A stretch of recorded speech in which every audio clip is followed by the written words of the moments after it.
8 লাখ কোটি টাকার বাজেট ঘোষণা করলেন অর্থমন্ত্রী। নির্বাচন পরবর্তী সহিংসতায় যশোরে যুবকের মৃত্যু। কৃষিতে কমেছে 6,000 কোটি টাকার বেশি বরাদ্দ। টিসিবির 540 লিটার সয়াবিন তেল সহ আটক 1। আনুষ্ঠানিক আয়োজনে 100 শিক্ষার্থীকে বরণ করল জমেক। দর্শক, রাতের আয়োজনে সকলকে স্বাগত জানাচ্ছি। আমি এস.এম. আরিফ। শুনছিলেন 6 জুনের প্রধান শিরোনাম, এবার বিস্তারিত। শুরুতে যশোর সদর উপজেলা পরিষদ নির্বাচন পরবর্তী সংবাদ। যশোর সদর উপজেলা পরিষদ নির্বাচন পরবর্তী সহিংসতায় সাকিব হোসেন নামে এক যুবক নিহত হয়েছে।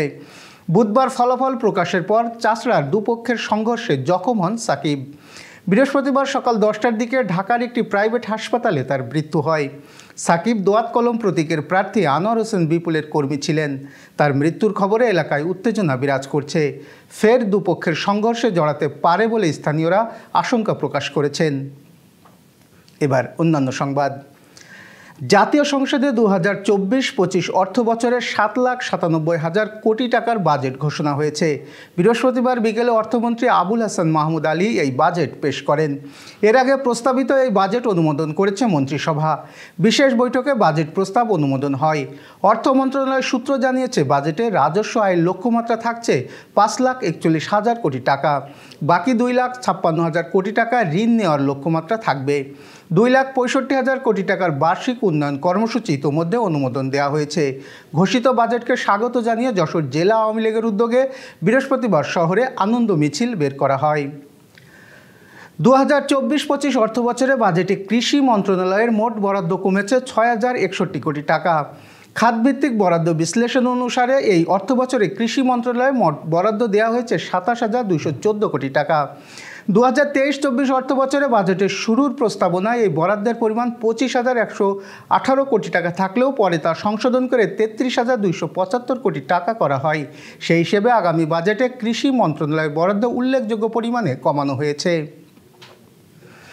এবার যশোর সহ আঞ্চলিক সংবাদ।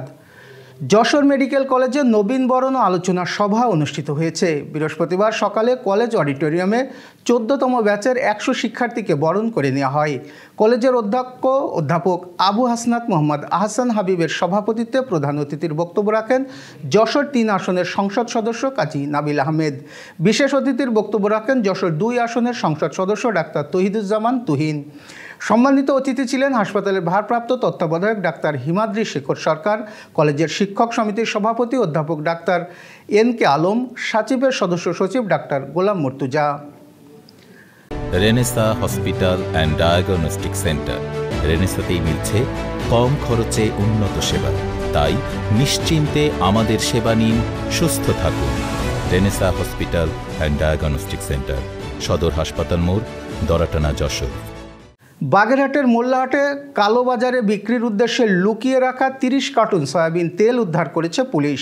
বৃহস্পতিবার সকালে মোল্লাহাট উপজেলার চুনখোলা গ্রামের একটি বাড়ি থেকে বিক্রয় নিষিদ্ধ টিসিবির ভোজ্য তেল উদ্ধার করা হয়। এ সময় বাড়ির মালিক আশিকুর রহমানকে আটক করে পুলিশ।